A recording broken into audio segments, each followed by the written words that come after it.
All right. Well, good morning, everyone.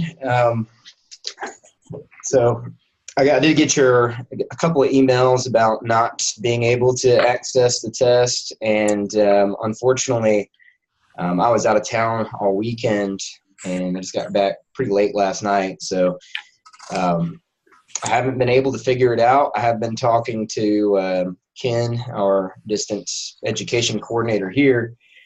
And we're going to try to sit down after class and try to figure out why it's not showing up for you guys. Was anyone able to access it at all? No. I know Yusuf wasn't. Were you able to? No. What about you, Megan? Were you able to access it? Yeah, no, I wasn't able to. I tried to for it on Thursday. I didn't see it. Yeah, I haven't tried out once, but I couldn't get it. Well, we'll be looking at that today.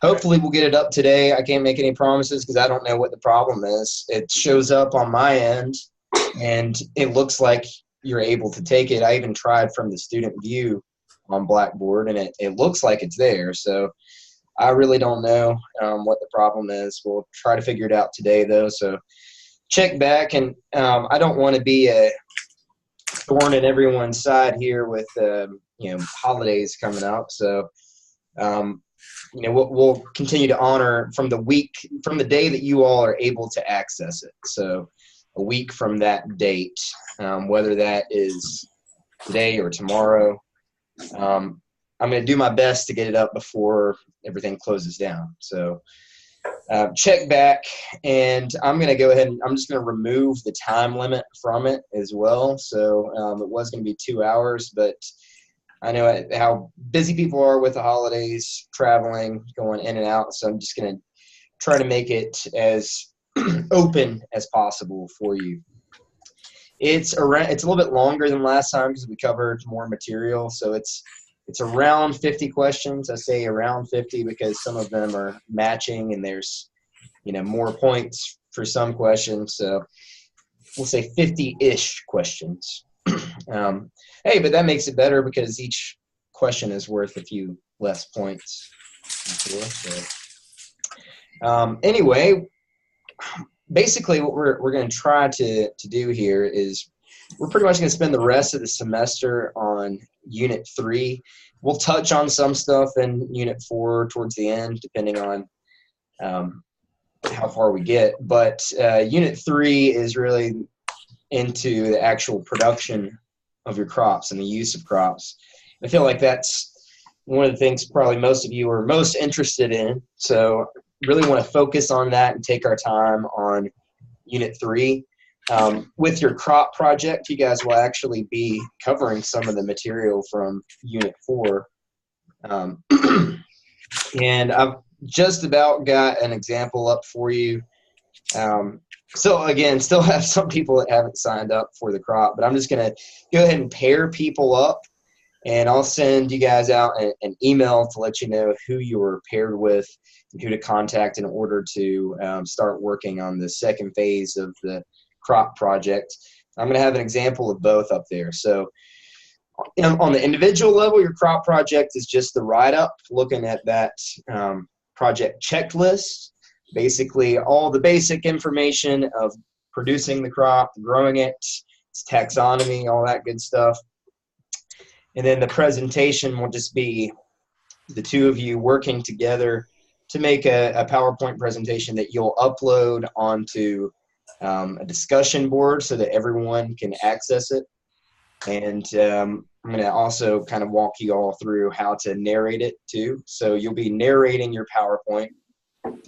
I know it will be a challenge because some of your partners might not be close to you. So in some cases, you're going to have to work asynchronously, online with each other to get it to work. But hey, those are the kinds of challenges that we face in the real world. So again, if anybody has any questions, comments, concerns, gripes or grievances about the project or anything, just let me know. Send me an email.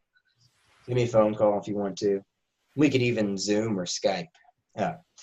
Anyway, we're going to go ahead and start with Unit 3 and really get into some basics on soil here. I didn't have my laptop with me this weekend, so unfortunately I wasn't able to put highlights on here. I'm going to try to highlight this presentation though, and get it up for you. For some reason, this computer here will not let me highlight stuff in PowerPoint. Anyway, let's get into this real quick. All right, so again, Unit 3, there's a lot of stuff going on here. We're talking about management of soil, water, and fertility, mostly just soil today. And then when we get back from break, we'll talk about water and fertility management. Then we get into the integrated management of pests, which we'll kind of spread that out probably over at least 1 week. Then look at your general considerations for production, harvest, etc. Some of the field crops and some of the forage crops. So let's go ahead and get into soil preparation, production, management. It's important to note that in this chapter, as you read along in the book, you'll notice that really we try to put all three kind of together, integrate them, because it doesn't make sense to separate them out that much, because they all work together and they each impact each other. So of course, soil and water and fertility all really go hand in hand, because our management of soil is also leading to our management of water and fertility, and vice versa. So it all starts off with preparation of the land. And I know many of you who have grown up on farms probably know a lot about what we're doing here. So what is the purpose of actually preparing the land? Well, can you go out and just plant a crop in unprepared soil? Sure, you could. And I'll just tell you a little story here. It's kind of sad, actually. I grew up in the city of Bristol here, which is not a big city by any means, but grew up in the suburbs, did not have access to farmland. And when I really got into growing things, we always had a garden.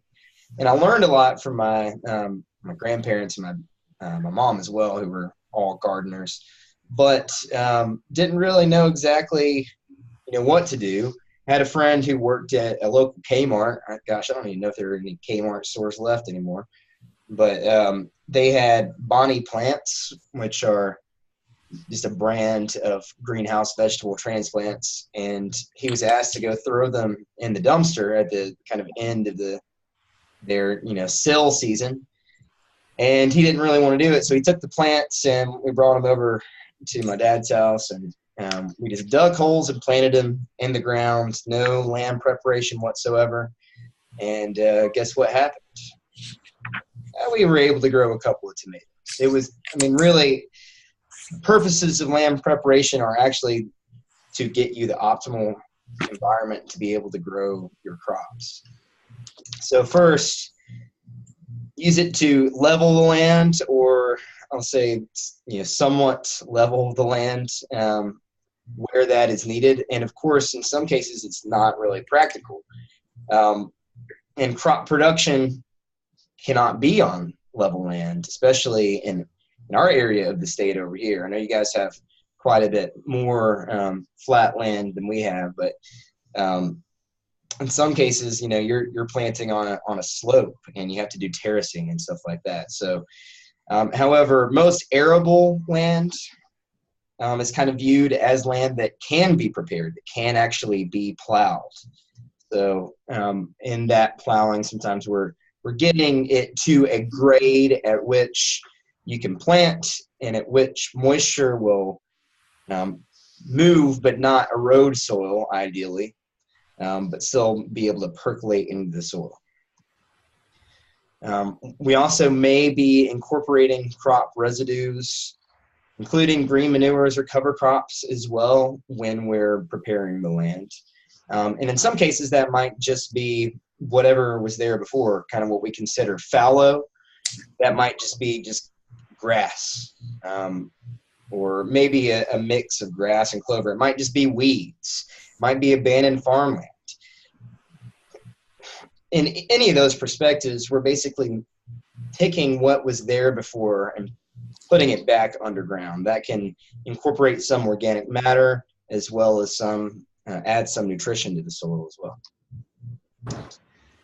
Big thing that we're looking at is improving and maintaining the tilth of the soil, and really we think of tilth as being the texture of the soil. And what do you think of when you think of a good textured soil? You want it to be loose and friable, right? You don't want it to be full of big chunks and clods and rocks. So tilth is looking at that texture. And generally what we think of is that nice, loose, friable garden soil or crop soil. We also can help to control weeds, diseases, and insects by preparing the land. In some cases, control erosion as well. Tillage itself is, we kind of consider the mechanical manipulation of soil to provide a favorable environment for crop growth. And that doesn't necessarily have to be by using a tiller, although usually it is, at least at some stage. One of the biggest things for tillage is that it basically allows water to be stored in the soil a little bit better and to infiltrate the soil. And ideally, with a well-prepared soil, it should hold enough moisture to maintain the plant for as long as you need between natural rainfall or between the application of water through irrigation. But also have this even balance to where we have enough air as well, enough oxygen in the soil so that plants can actually uptake water and uptake nutrients and respire and grow. So I know this is a little bit of a review. I know we already talked about this, but the ideal soil we look at as having about 50% solid space and 50% porous space. So the solid portion, of course, is the mineral portion of soils. What once was rock, and then over time and the different soil formation factors became soil. The other half being that pore space so that it can hold either water or air. And then amongst that pore space, ideally for good production, it should also be about 50-50. 50% being water or held soil moisture adsorbed to those solid particles, and then 50% being air, basically. And once we have that gravitational force of draining water out of the soil, right after that, right around fill capacity, that's generally what we have in a good, well-drained soil, a good cropping soil. Of course, it fluctuates all the time with how much water is actually in the soil. So as it dries, then that proportion is going to change, of course. But generally for the best crop production, that period where we have the most growth, it's 50-50. So let's take a look at what it might look like. Here's a picture close-up of a field, and then looking at kind of the rows here. This kind of loose, friable soil, probably not as loose and friable as I would like myself. There's still some big chunks of clods in there. But the big thing here is that we're starting to prepare seed beds. And a seed bed is that, again, that fine tilth so that it can create a good environment for rapid germination and establishment of plants. So loose enough for the radicle to be able to penetrate, enough soil to seed contact to where the seed will actually germinate. So land leveling can be practiced in different areas so that water flows and spreads evenly over the soil surface without causing erosion. We do this on many different scales in different parts of the world. So in steeper places, we often do things like terracing, like you'll see in rice farming in Asia. You see whole mountainsides being terraced. Have you seen some of those, the crazy setups they have when you're actually preparing land, you want to be looking at it kind of more in terms of working any land when the soil moisture is low. You don't want it. It's kind of like the Goldilocks level, right? You don't want soil moisture to be too much. You don't want it to be too little either. Someone saying something about? Yeah, I was just asking if you ever seen some of the, I guess they would be terraces like they did in the South America and the Middle Americas. Oh yeah, yeah. Are you talking about like the Chiapas? Yeah, there's steps. Yeah, where they have basically the steps, and then they're surrounded by water. Yeah, there's some crazy irrigation right there. It's really fascinating. There's actually some cases of that also in the Southeast in the U.S. If you go to South Carolina, they had some golden rice production really early on, and they have almost the kind of same deal. Really extreme land preparation where they basically, and this kind of gets a little geopolitical, sociopolitical in some cases, because in almost all these cases where they're able to do this, they use pretty much slave labor, and had people, out there working, their rear ends off to be able to actually do this extreme land preparation. It's actually similar to this kind of modern idea of trying to produce more food on small areas of land, especially in urban areas. You guys heard of the aquaponics, where they're like combining aquaculture and hydroponics to be able to grow plants with fish. So they're using the waste from fish as fertilizer. It's kind of like that same idea as this South American Chiapas, or even in South Carolina, that rice production, where they actually have things living. They had another crop in the water surrounding these really extensive beds. So some of that stuff we're still using today. It's pretty cool. Yeah, so the Goldilocks level is pretty much, you don't want it too dry, right? You don't want soil too dry when you're working it. You don't want it too moist. And generally in our part of the world, you can usually do that. You can prepare land in the fall or in the spring, because we tend to have that decent moisture level in the temperate part of our country anyway. In some places, they actually irrigate before they might do any land preparation, because it's so dry.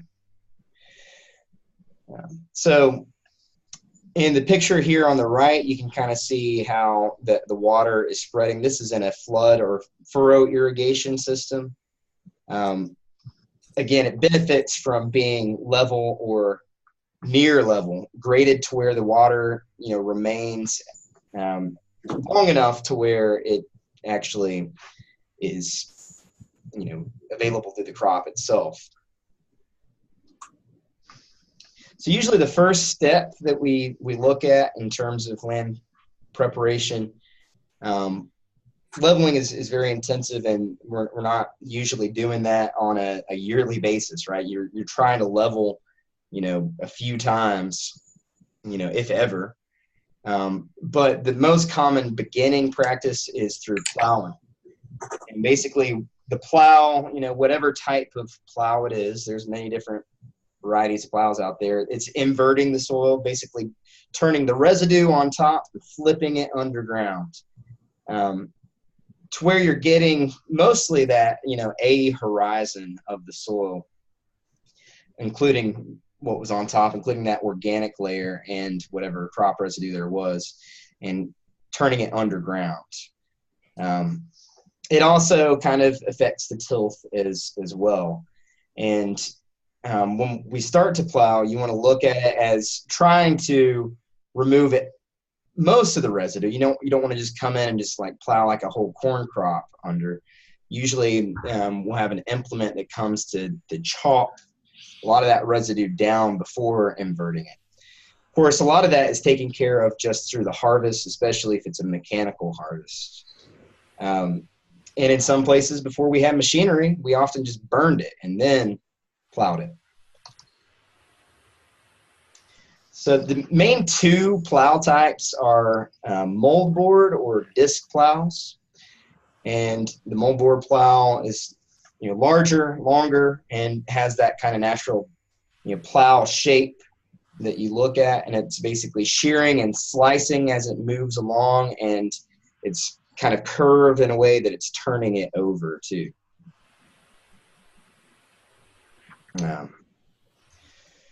All kinds of different plows out there, different varieties of moldboard and disc plows, and they're basically all kind of doing sort of the same thing, but they might be used for different grades or different types of soil, and also different crop production practices. The disc plow, not a disc itself, is a little bit different. This is actually a chisel plow here. The chisel plow has it's a deeper type of plowing, but it's not disturbing the topsoil and inverting it as much. It has a shank that is going deeper into it, kind of making more of a rift instead of inverting it.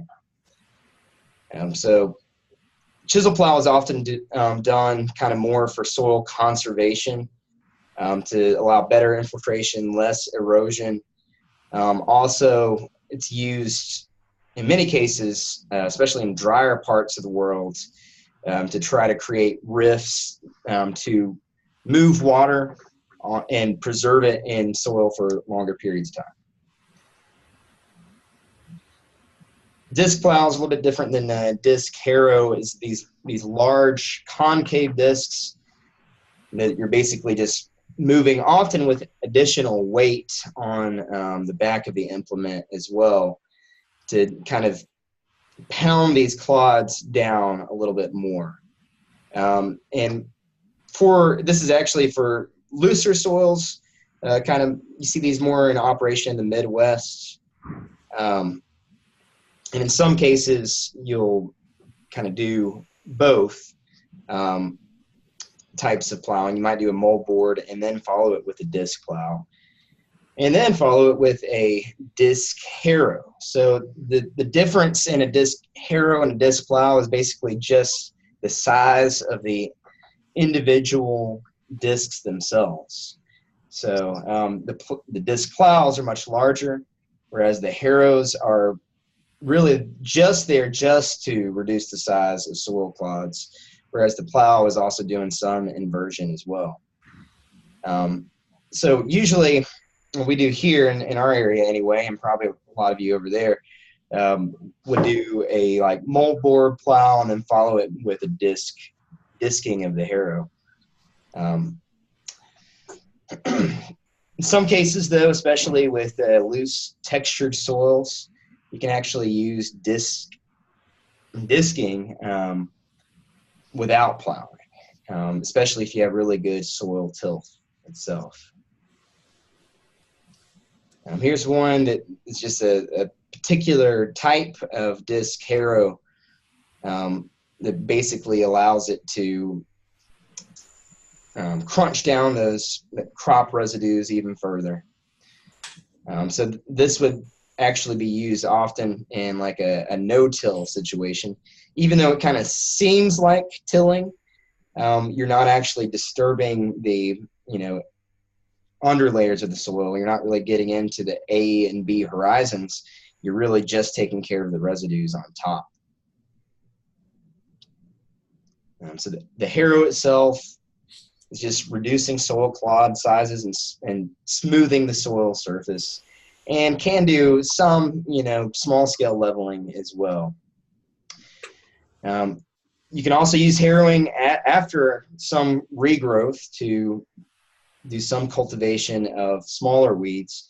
So in some cases, they'll actually do plowing, maybe some disking, and then allow weeds to grow and then do harrowing. And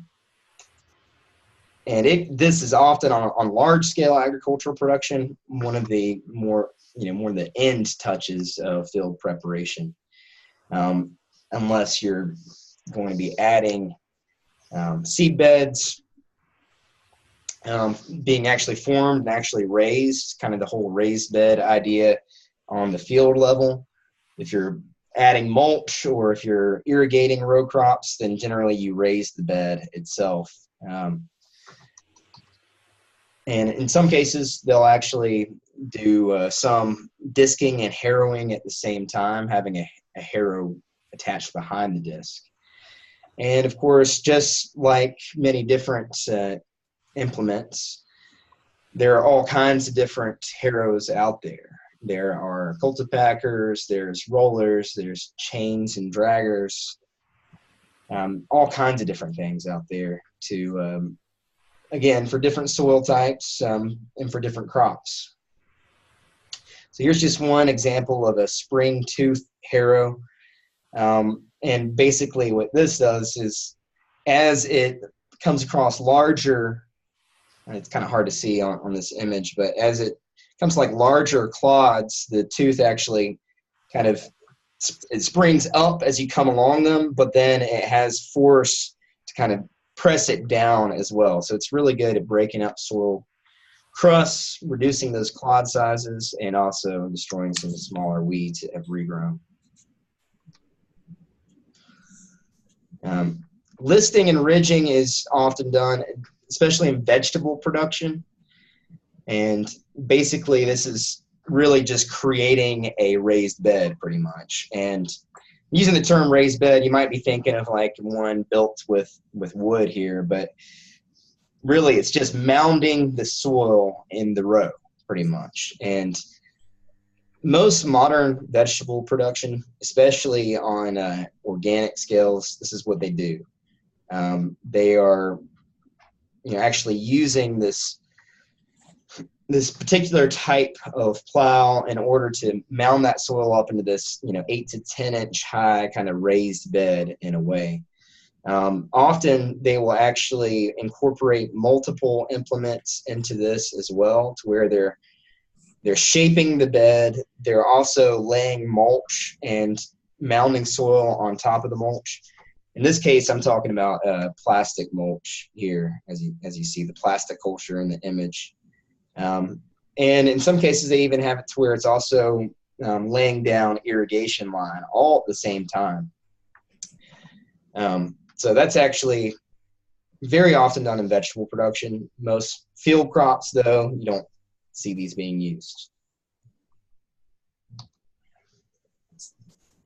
So cultivation itself is, we kind of consider tillage between the time that the seedling actually emerges and when you actually harvest the crop. And the biggest use for cultivation is just to control weeds. However, you can also improve some of the water infiltration, soil aeration as well. Helps conserve soil moisture, can loosen compacted soils, and in some cases even help with insect control. So here's just an image of some inter-row cultivation. So, and often nowadays, at least in field crop production, we have GPS guided tractors where the operator is only there just to kind of correct it. So notice how these rows have been spaced to where they were planted such that you can get your implements right in between the rows. In this case, they're just cultivating in between rather than, think about it, without a tractor, we'd be doing that with a hoe, right? In this case, we're still using a hoe, but it's attached to the machine itself. And also think about, in other parts of the world as well as, we go back in time, and it's still in many parts of the U.S. as well. Some field crop production is taking place without mechanization. They don't have tractors. So what are they doing? In many cases, they're using animals. There's still a lot of animal husbandry where they're actually pulling a plow. That's rough. Although sometimes, tractors act like animals too. It can be difficult to encourage them in the mornings, on particular mornings, right? Anyway, that's cultivation. Whenever we're trying to do deep tillage, and basically that might be including subsoil layers too, We have to use extra heavy equipment, especially when the soil is dry. Deep tillage is usually pretty expensive and it's not really used for row crops often. It's more used for things like establishing orchards in the first place. If you're actually using it in orchards that are already established, it can actually damage tree roots by cutting them. Let's just look at some of the deep tillage implements here. Heavy equipment here. In this case, on this top image, where they're driving this like excavator style equipment. In this case, they're using like a deep chisel plow to actually break up compacted hard pans. In this image, again, kind of the same deal. It's breaking up these deep hard pans, harder soil layers. So this is often only used for kind of regenerative agriculture and field crops, only after long periods of time have degraded the soil so much that you have to do some deep tillage. Often when, and this practice has changed a little bit, but many cases we want somewhat of a sterile media or soil. So what we do is actually fumigate it. Often this is only used for high value crops where the potential for pest damage actually justifies the treatment. But usually they're using methyl bromide, which is this kind of colorless, odorless gas that is basically sterilizing the soil as you go. And it's not used as much as it used to be, quite infrequently, but used to be like strawberry production they would always fumigate the soil before planting. And there are some downsides to that as well. Before we had methyl bromide, we often actually use steam instead of chemicals to pasteurize soil. This is really important for artificial soils, as we'll talk about a little later on. So what happens over time? I mean, generally, if we continue the same soil preparation practices without altering the way that we're doing it, we can degrade the soil. So we have to look at it as kind of a holistic management technique of the soil itself, irrigation, and fertility to try to prevent soil degradation. So some of the ways that soil becomes degraded, one, through lots of erosion over the years, just the loss of organic matter through the production of crops degrades soil. We have to add something back in order to get that organic matter percentage. You can't just keep it stable and continually grow crops on it. Compaction from equipment is a big deal. And also, in some cases, due often to compaction, we can get waterlogging of soil. Some soils just will not, when they become so dense, they cannot drain, and soil just becomes adsorbed so much that they get waterlogged. Finally, salinization from over-fertilization or periods without flushing. This can cause us to completely lose the topsoil, that A horizon, which eventually will cause plants to grow into the B horizon. And that is, again, an undesirable soil horizon in and of itself. When we do deep tillage or deep plowing, we might actually integrate the B and A horizon. That can actually help the B horizon to be better. But what you have below there is that subsoil then becomes further compacted and becomes more undesirable. And also, it affects drainage to a large point. Again, we're looking for that 50-50 of air and oxygen in the soil with water. So we want those pore spaces. Whenever we degrade soil, we're reducing those pore spaces.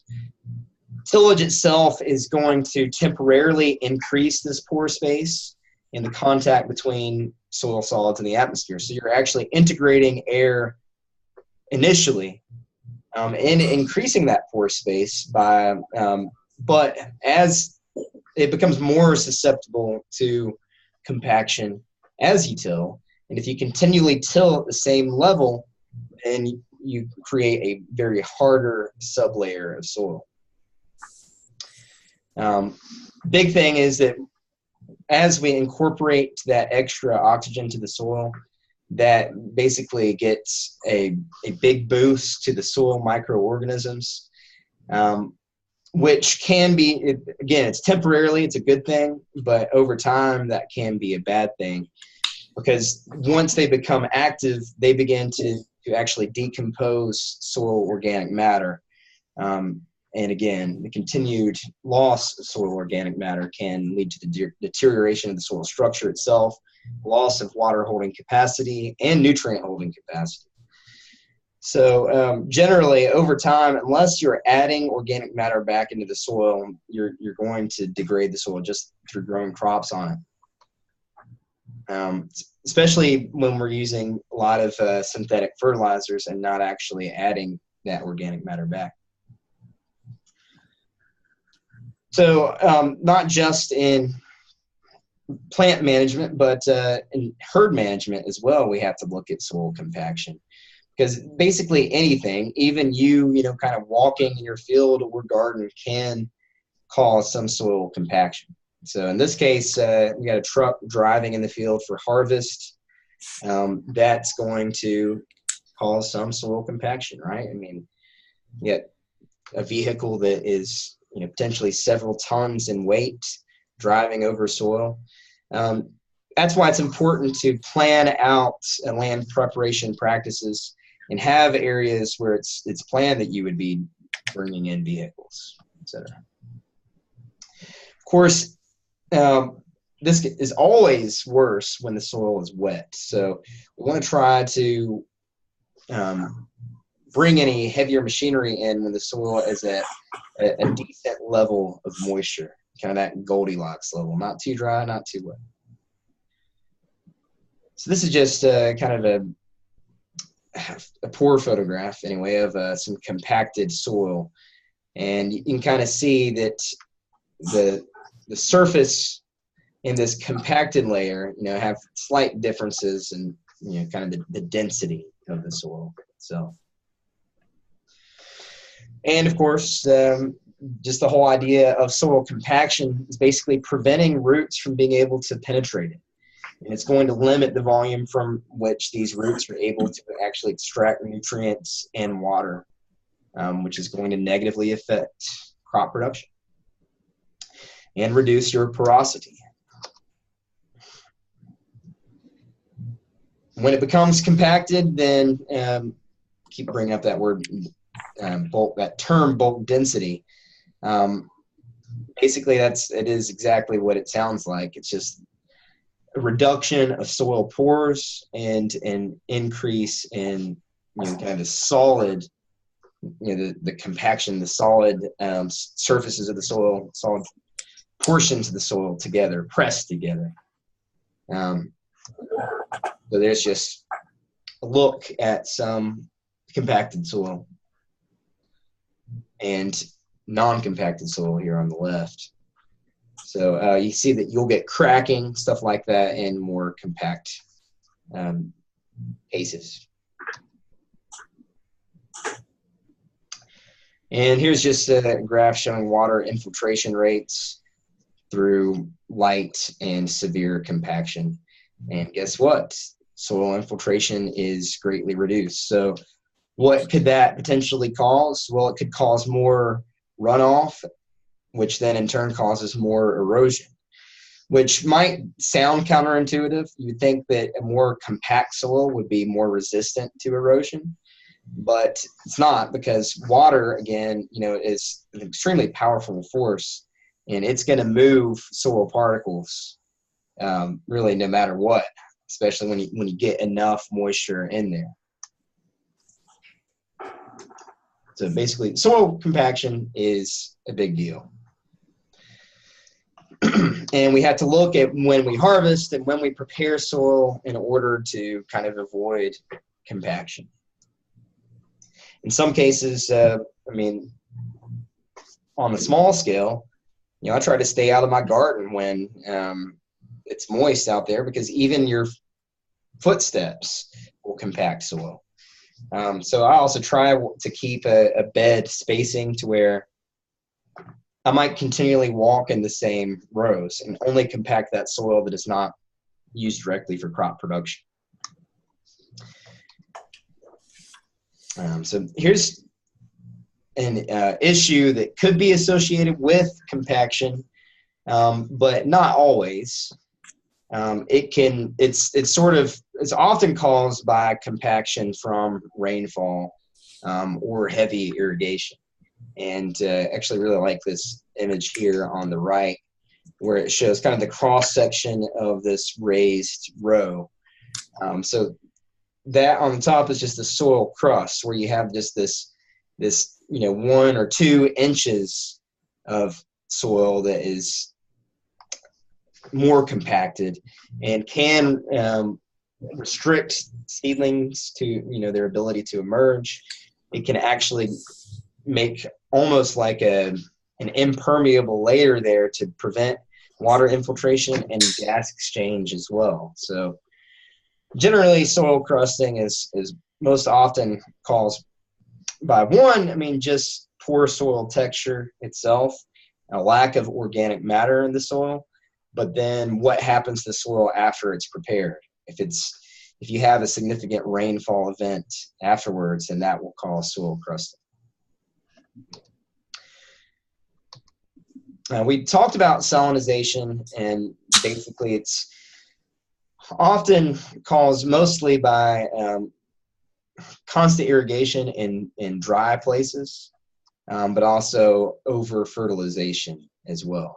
So through the capillary rise, salt will basically also be brought to the top because it's lighter than the minerals of the soil. So it can be brought to the top of the soil, causing it to, basically salt the soil and prevent it from actually being able to be productive for crops.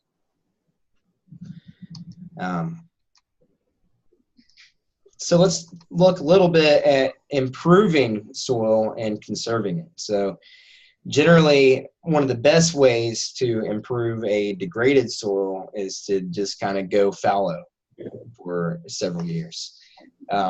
Native Americans actually used to have what they call a 50-year fallow. Here, kind of in our part of the country where we have a Cherokee settled, they would basically do kind of a cut and burn type agriculture, and then they would grow on it for about a decade or so, and then they would leave it alone for 50 years and allow it to almost go back to forest before they do it again. So fallow itself is a really good practice to improve degraded soils. But I think it's better if you kind of do more intentional fallowing, and really what I consider that is looking at cover cropping. So a deeply rooted perennial cover crop, like a mixed grass and alfalfa or any other grain and legume combination, can provide a lot of organic material, a lot of organic matter through the profile, in the form of the roots actually growing and infiltrating and then dying off. You get more penetration, can break up soils, provides an environment for soil microorganisms as well as macroorganisms too, and can also actually rebuild and slowly recreate topsoil. Also, repeated additions of organic matter to provide food for the soil organisms, and also just to get more of that humic principle in the soil, that the food for the soil, the organic matter, the good stuff, right?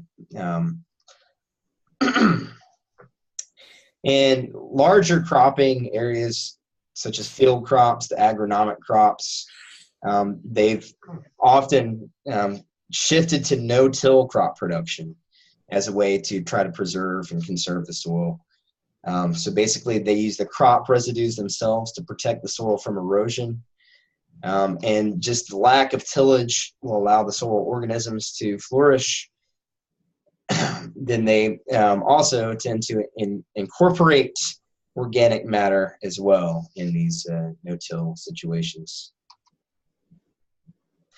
Here's just a graph looking at the activity of organisms in soil through time, and carbon to nitrogen ratios. So this is something you look at, especially if you're doing composting. You have to have a lot of carbon in order to actually have nitrogen available. I'm just going to kind of skip over that there. We talked about the salinization. I'm going to skip over this as well. Let's look at erosion just for a minute here with the time we have left. Of course, it is a major concern in all agricultural regions, especially where we have high rainfall, especially in high topography regions as well. So what can we do to prevent soil erosion? I mean, one big thing, probably the biggest thing is to keep the soil covered. If you have plants growing on soil, then that's going to keep it in place. Whereas land that has any soil that does not have roots in it can quickly be lost. So in this image here, you just have a gully beginning to form there on the left. Again, just rainfall where there was bare soil. On the right there, this land is a little bit more on the graded in, a little bit more level, but you can see this rill erosion beginning to form itself, which is a combination of wind and some water as well. And if that is not, checked, then basically that's going to form more of a gully, which then will cause more erosion. So level land, of course, is less likely to erode, but it still can be vulnerable, especially to wind erosion. So the best protection against wind erosion is just to keep it covered, especially during periods of high winds.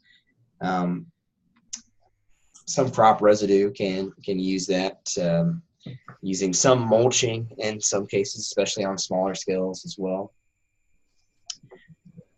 Also using things like windbreaks. And in some cases, even keeping clods of soil there in windier periods of time, because they'll be less apt to erode by wind. And I'm going to go ahead and stop here because we are out of time. And I'm going to be getting this highlighted and up for you for this PowerPoint, and then when we get back from the break, we'll continue on with soil, water, and fertility management. So again, check back for the test, hopefully today, maybe tomorrow, and definitely do my best to get it up before the break. So just check back, look for an announcement, check your email. But other than that, you guys have an excellent holiday. Happy Thanksgiving. And we'll see you next week. Don't eat too much turkey. There's no such thing as eating too much turkey. I'd have to agree with you there. No such thing.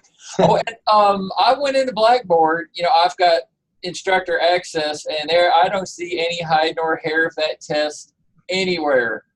I mean, even when you go to your tests and pools, as far as where things are not even deployed or whatever, I'm not seeing anything anywhere. All right. I'm wondering if maybe I have it on the VHCC end and not south side. So I'll check into it. We'll see what we can do here.